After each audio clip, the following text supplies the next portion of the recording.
Assalamualaikum warahmatullahi wabarakatuh. Selamat datang di video pembelajaran matematika. Hari ini kita akan membahas tentang integral tak tentu. Biasanya ketika kita sedang di dalam kelas, kita memiliki aktivitas seperti biasa, yaitu yang pertama mungkin yang sering kita lakukan adalah membuka buku ya. Nah, ternyata setelah kita membuka sebuah buku, nantinya kita juga akan melakukan hal yang sebaliknya. Apa itu? Yaitu menutup buku tersebut. Ya, jadi dua operasi ini tadi dikatakan sebagai operasi balikan. Ya, tadi kan sudah saya sebutkan ya. Jadi ketika kita memiliki aktivitas membuka buku, pertamanya kan bukunya tertutup, kemudian kita buka, kemudian kita tutup kembali. Artinya dua aktivitas ini berkebalikan. Nah, kalau di dalam matematika, apabila seandainya membuka buku tadi saya sebut suatu operasi dan menutup bukunya juga suatu operasi, maka dua operasi ini dikatakan operasi berkebalikan. Nah, apa saja dalam matematika itu operasi berkebalikan? Oke, jadi contoh operasi berkebalikan yang sering kita lakukan dalam kehidupan sehari-hari adalah penambahan dan pengurangan. Ya, ketika kita mau menjumlahkan, misalkan 5 ditambah 4, 9 ya.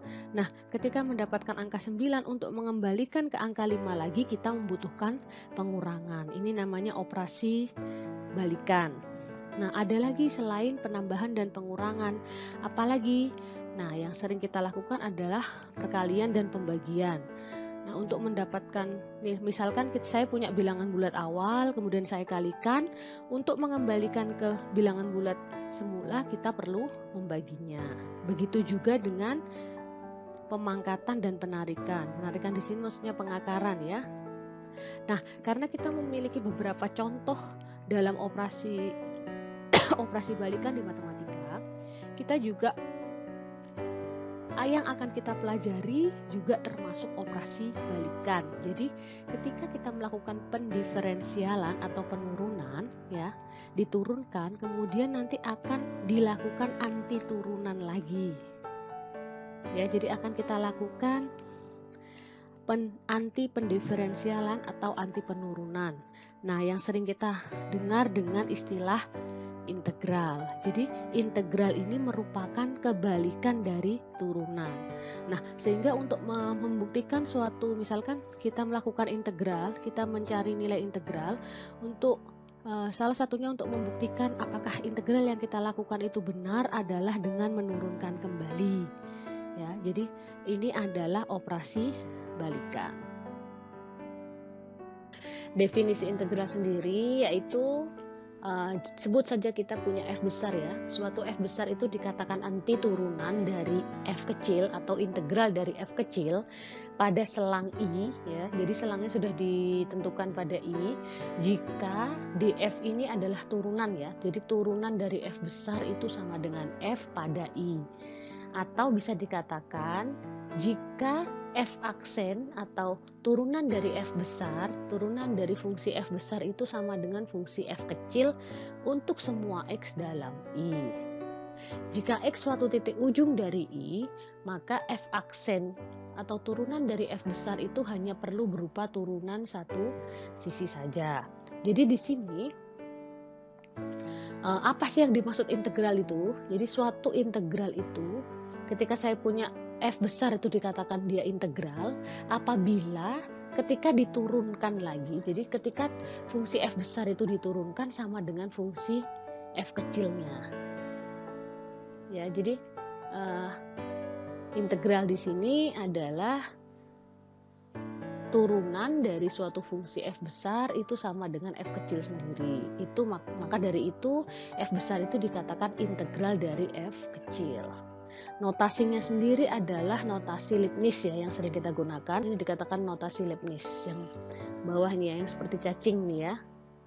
Nah, selanjutnya kita akan praktek satu contoh.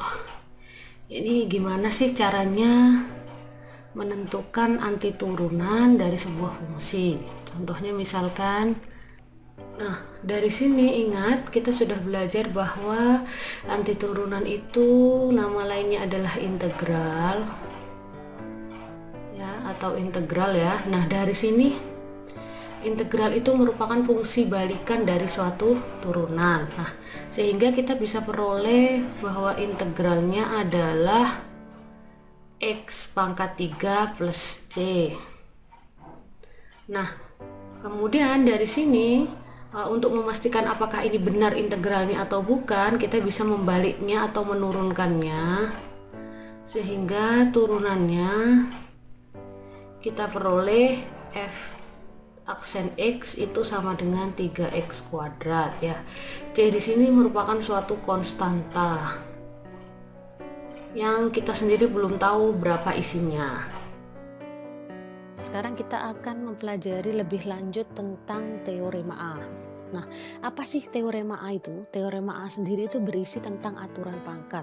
Ya, ini aturan atau cara kita melakukan pengintegralan ya. Nah, jika R adalah sebarang bilangan rasional kecuali negatif 1, maka integral dari X pangkat R dx itu sama dengan X pangkat R ditambah 1 dibagi R plus 1 ditambah C.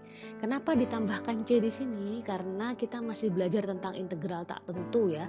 Artinya intervalnya atau batasannya belum kita ketahui, makanya kita gunakan masih dengan ditambahkan suatu konstanta. Nah, di sini kenapa ya bilangan rasionalnya semua bilangan rasional kecuali negatif 1.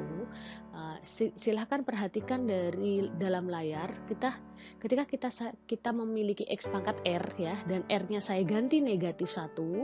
Coba mari kita bayangkan ketika R di sebelah kanan ini pangkatnya X pangkat R plus 1, R-nya saya ganti negatif 1, maka otomatis negatif 1 ditambah 1 0 ya. Nah, begitu pula pembaginya juga akan menjadi 0. Padahal ketika pembagian 0 itu, maka suatu bilangan tidak akan terdefinisi ya. Makanya teorema A ini hanya berlaku ketika semua bilangan rasional kecuali negatif 1. Contoh untuk teorema A ya. Oke. Teorema yang sudah kita pelajari adalah integral X pangkat R dx itu ketemunya adalah X pangkat R plus 1 per R plus 1 plus C. Ingat teorema ini ya yang sudah kita pelajari tadi. Kita gunakan ini.